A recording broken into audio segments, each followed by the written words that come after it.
What's up, Wargamers? Welcome back to World of Wargaming. I invite you again to pull up a chair, grab a snack, and a tasty beverage, and let me talk at you for a minute.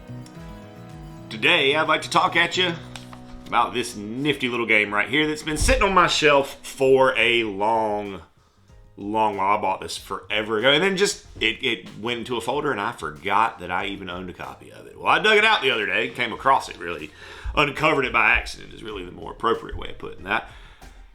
And we're going to talk about it for a minute. This is Space Wierdos.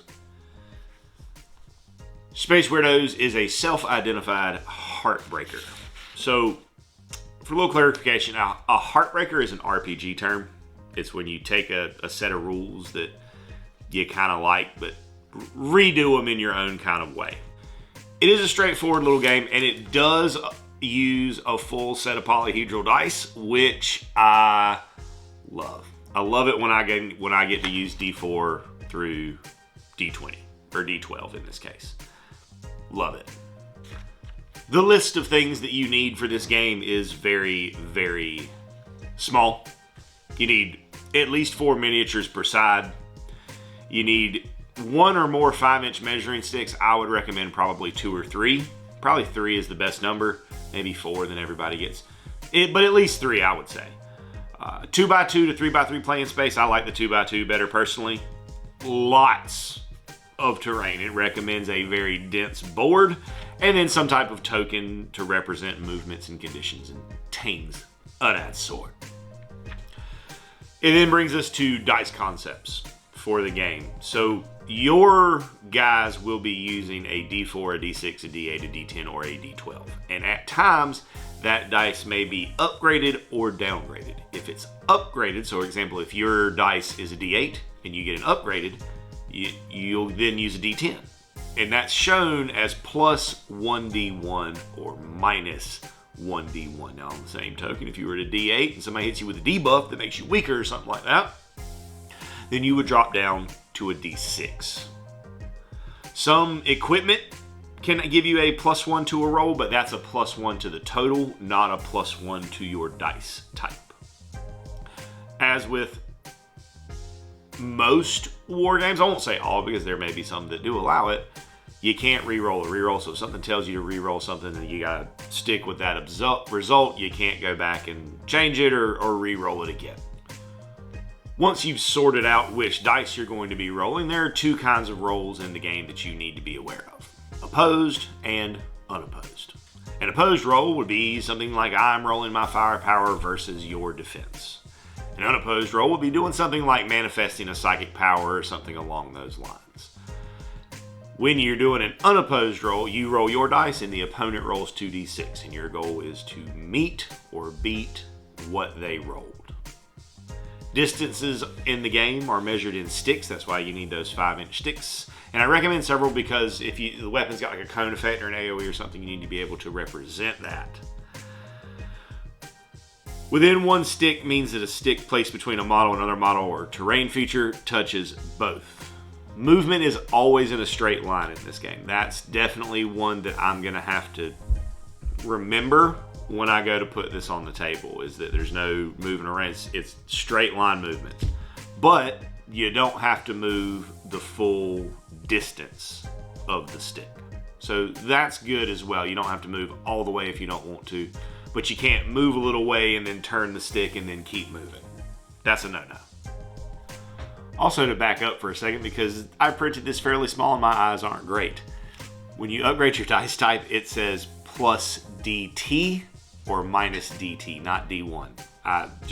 That T looked like a 1 to me when I looked at it just then. But I went back and I was reading it again and I was like, that's not right. Anyways, your models have 6 attributes. Speed, defense, firepower, prowess, and willpower. That's 5. They have 5 attributes. Did I say 6? They have 5. Speed is 1 through 3, and it represents how many of your actions can be move actions.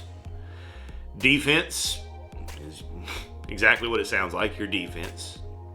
Firepower is how well you can shoot. Your prowess is how well you can melee. And willpower is for things of mental bravery and strength. Mental strength, that is, not the regular things. And then you may also have weapons, equipment, things that can modify those rolls, and there are other things that can potentially modify those dice types. But when you're rolling your defense, in the example it gives, if your defense is 2d6, then when you defend, that's what you roll. And if you got a -1 dice type, you would roll 2d4, or an upgrade 2d8, etc., etc. So every turn consists of the same 4 phases: the command phase, the initiative phase, the activation phase, and the movement phase. You gain 3 command points during the start of the command phase. If you're playing a 125-point game. 75-point game, you get 2. Any unused command points from the previous turn go away. And if your leader is out of action, you get 1 fewer. So you get 1 less command point.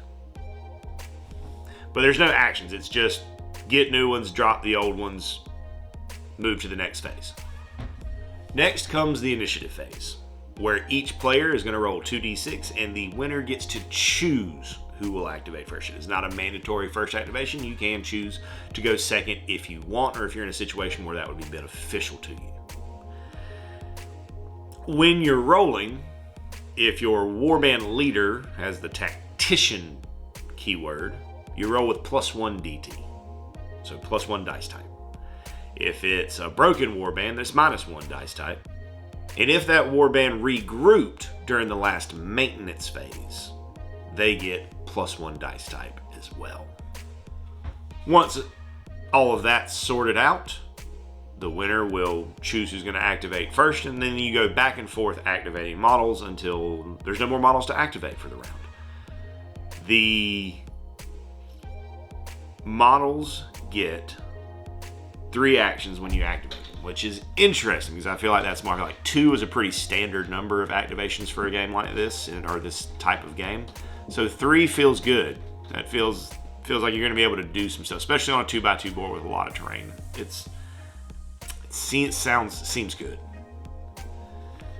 Some actions will cost more than 1 action point, and you must completely resolve an action before you can move on to the next one.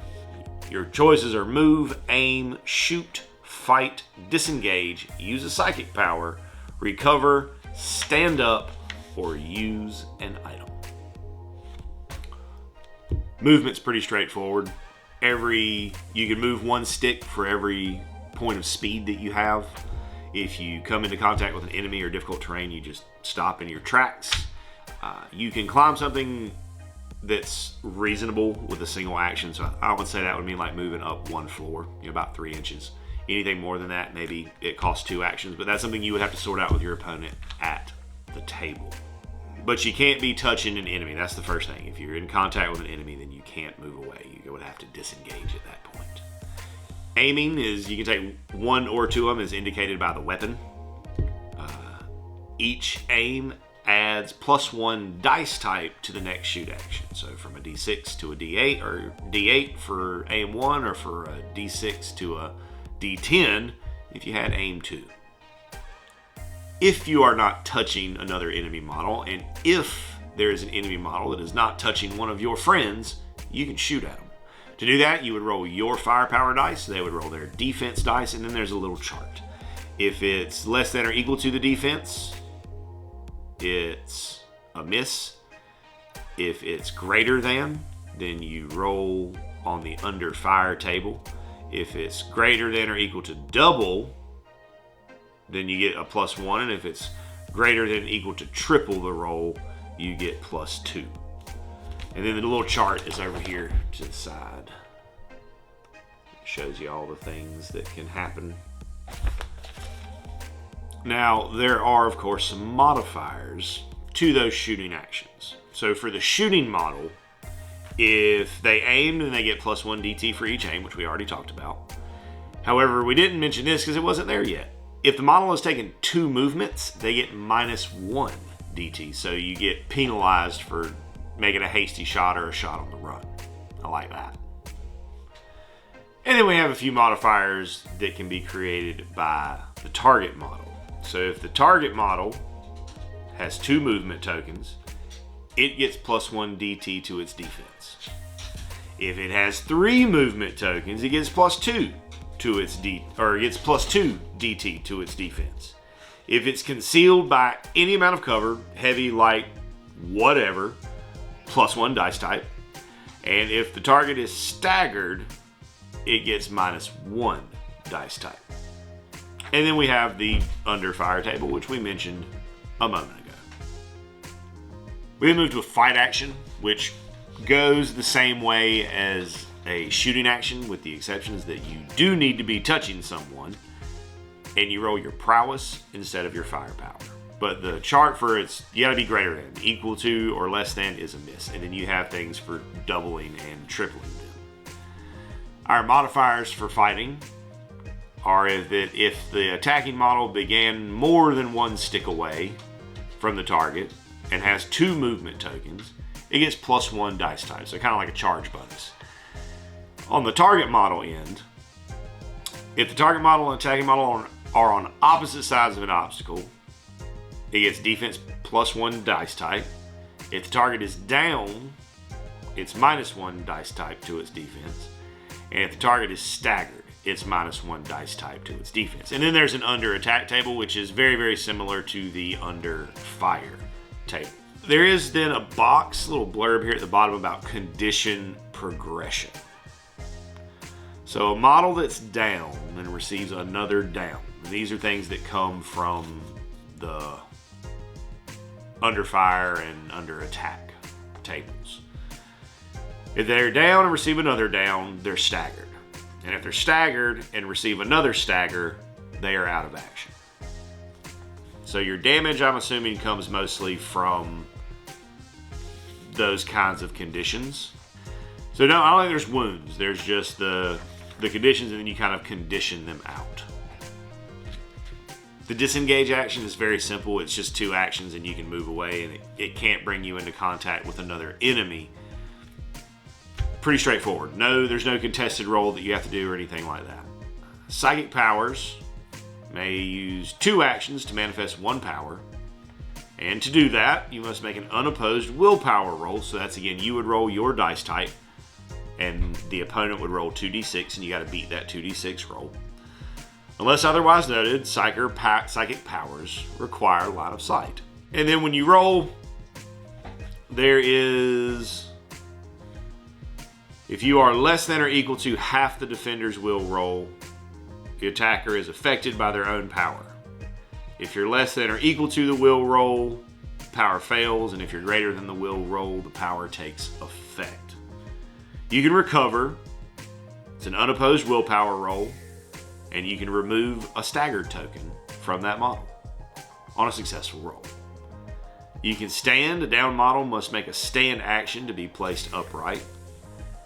And then you can use an item. So for 2 actions and not touching an enemy, you may use an item.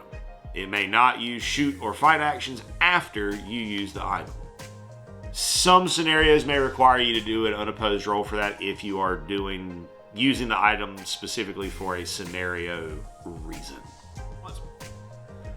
And once play is passed back and forth until all models have done whatever assortment of activations and actions they choose, we'll move to the maintenance phase. So here we check to see if your warband is broken.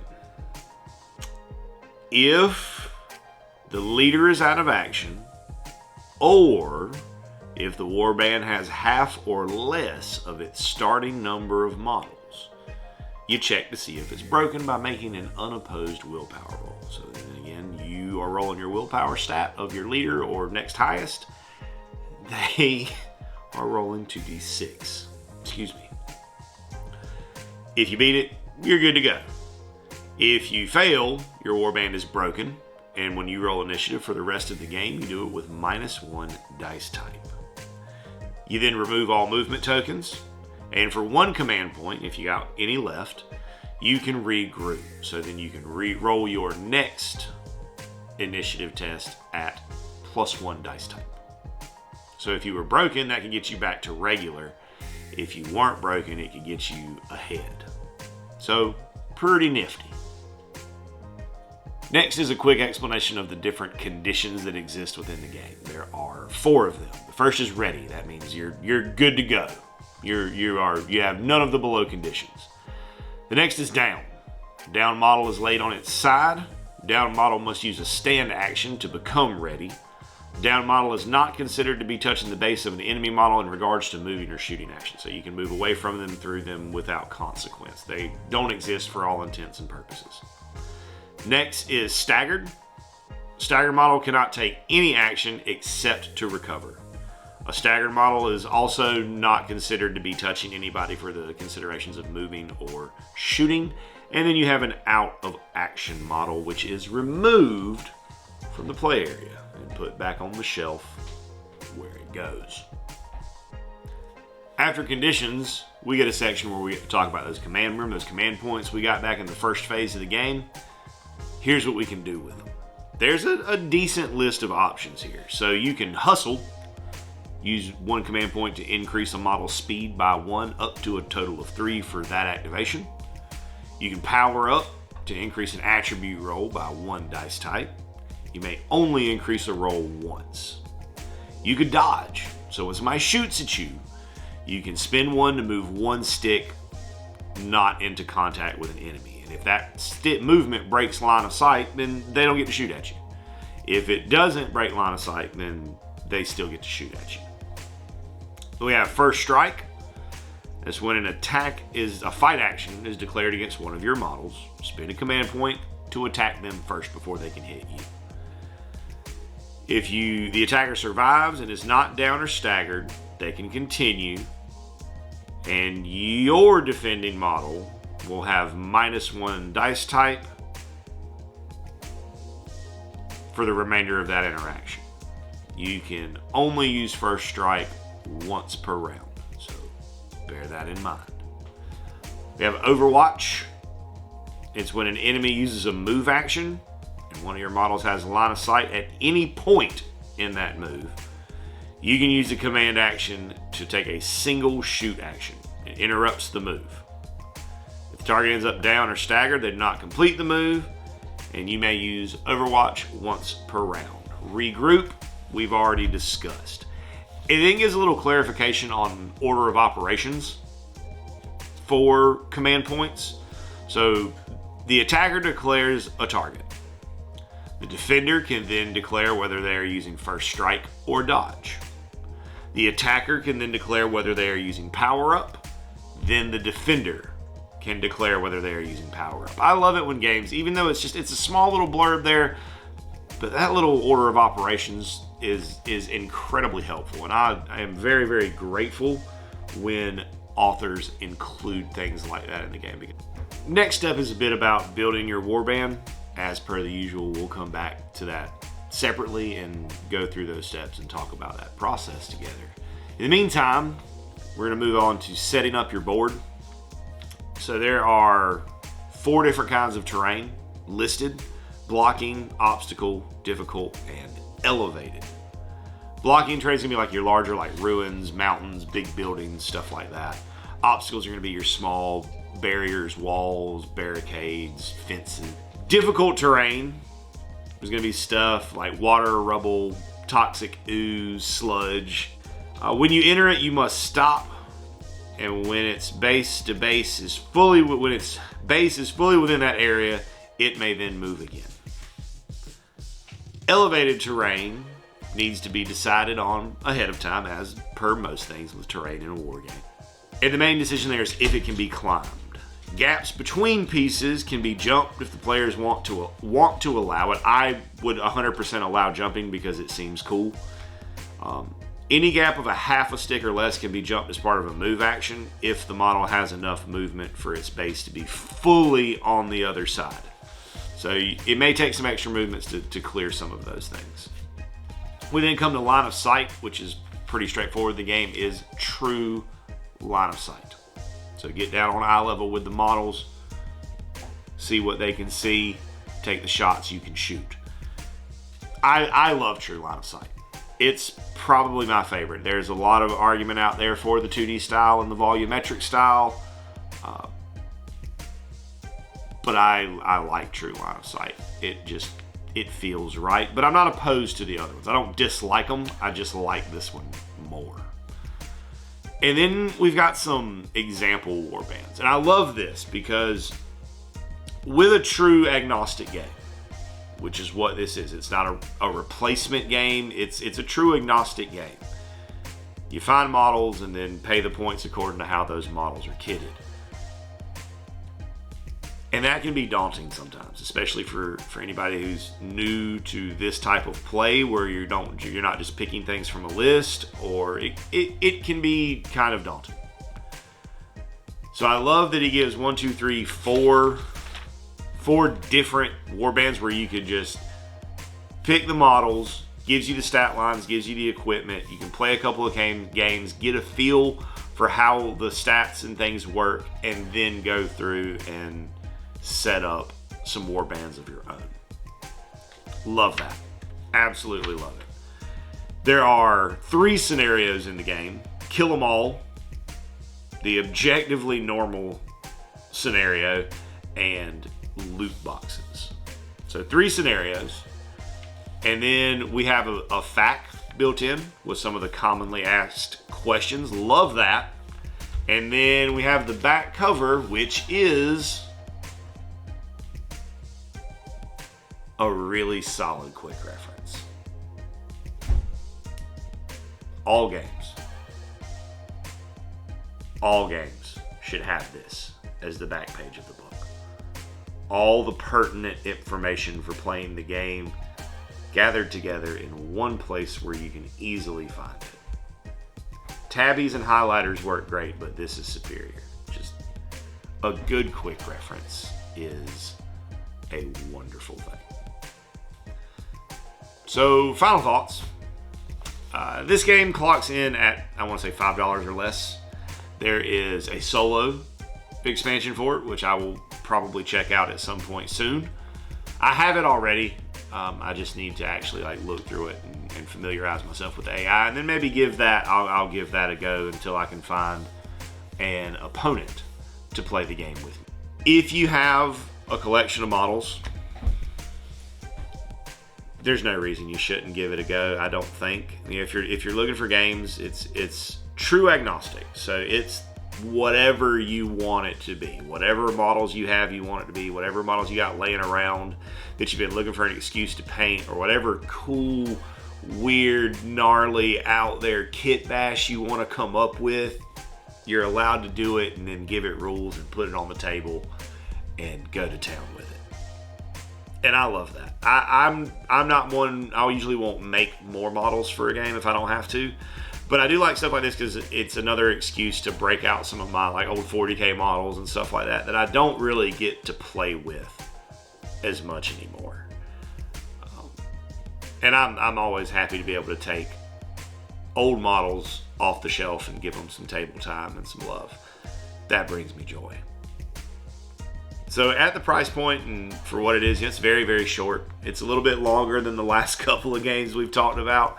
That being, Goblin Trailer Park and Dead Gods, which are both very, very short. But it's a very, very compact, straightforward game. No fluff, no nonsense, no extra stuff. Just here's the rules. Here's how to use the rules. Have a good time. And I can respect that amount of concise writing.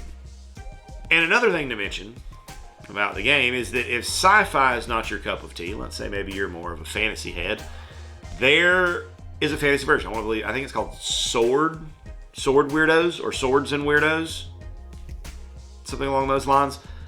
But there is a fantasy equivalent to this. So if you're more interested in that type of aesthetic, they've got you covered.